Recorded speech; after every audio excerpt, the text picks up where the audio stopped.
तो चलिए शुरू करते हैं वीडियो।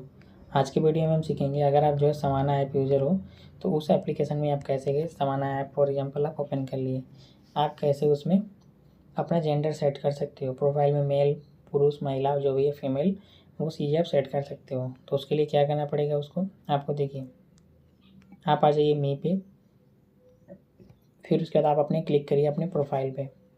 प्रोफाइल पे आते हो तो देखिए आपको जेंडर आपके सामने दिख जाएगा, अदर पे, मेल पे और फीमेल पे। तो मेल पे हम क्लिक करते हैं और यहाँ पे सेव कर देते हैं। ठीक है, सेट हो गया। अभी हम बैक करते हैं और यहाँ से आप चाहो तो उसको चेक भी कर सकते हो, आपका जो जेंडर जो भी है वो सेट हुआ कि नहीं। तो यहाँ पे आप देख सकते हैं मेल मेरा सेट हो चुका है। और यहाँ से हम बैक करेंगे। तो इस तरह से आप चाहो तो सवाना ऐप की प्रोफाइल में अपना जेंडर सेट कर सकते हो। ठीक है, उससे आपका प्रोफाइल थोड़ा अट्रैक्टिव लगता है, सभी चीज़ें का सेटअप रहता है। तो और वीडियो अच्छी लगी तो लाइक शेयर सब्सक्राइब जरूर करें। Thank you.